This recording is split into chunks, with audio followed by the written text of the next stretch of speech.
Wydany w 1997 roku Blade Runner musiał sprostać nie tylko gigantycznym oczekiwaniom graczy, ale i dorównać swojemu filmowemu poprzednikowi. Jednakże studio Westwood wiedziało, co robi. Pierwsze materiały przekazywane do prasy nastrajały optymistycznie i gra zapowiadała się nad wyraz zacnie. Wszyscy, którzy bali się spłycenia dzieła Ridleya Scotta, mogli odetchnąć z ulgą. Gra godnie reprezentowała się nie tylko jako kolejna część Łowcy Androidów, ale historia, która toczyła się gdzieś obok dochodzenia filmowego Deckarda. Rozwiązanie takie pozwoliło deweloperowi umieścić kilka smaczków w samej grze, jak i zaprzęc do roboty gardła aktorów z oryginalnego filmu.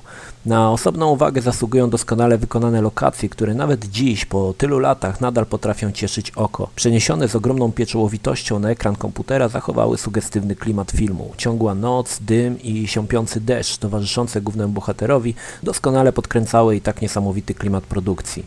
Westwood po raz pierwszy w historii gier postanowił połączyć renderowane tła z postaciami w 3D, jednakże w roku 1996 akceleratory grafiki nadal nie były dość popularne.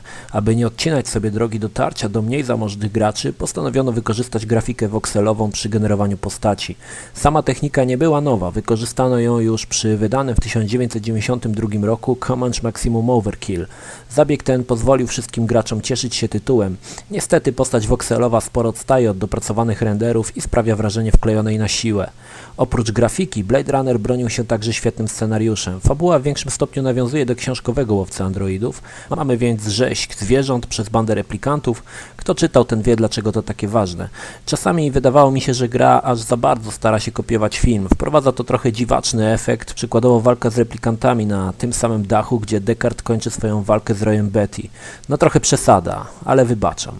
Oferująca 13 zakończeń historia Roya McCoya nie jawiła się jako standardowa gra przygodowa typu point and click. Prowadząc śledztwo, zbieraliśmy przedmioty, ale nigdy nie mieliśmy szansy ich użyć. Używając za to dedukcji i odpowiednio prowadzonych rozmów, dokonywaliśmy odkryć nowych tropów, brnąc dalej w historię do szczęśliwego bądź tragicznego końca.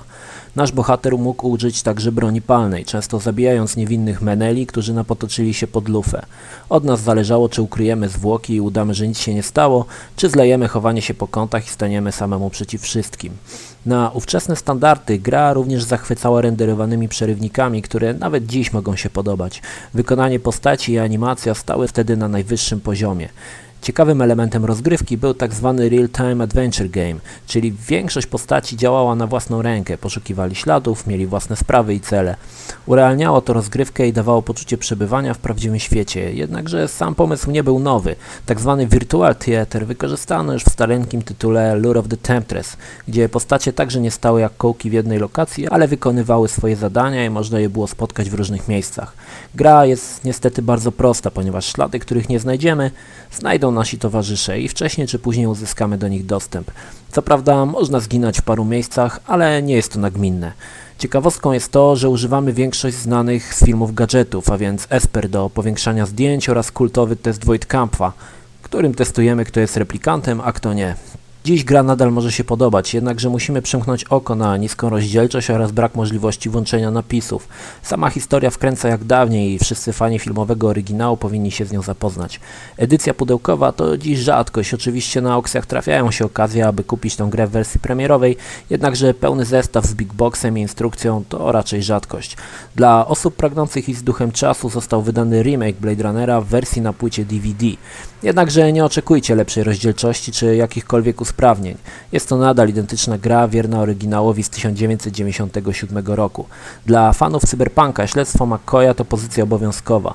Dla tych, którzy niezbyt czają klimat ciężkiego science fiction, polecam przygody innych bohaterów. Pomimo upływu lat, gra nadal się trzyma dzielnie i stanowi perełkę, w którą dziś warto, a nawet trzeba zagrać.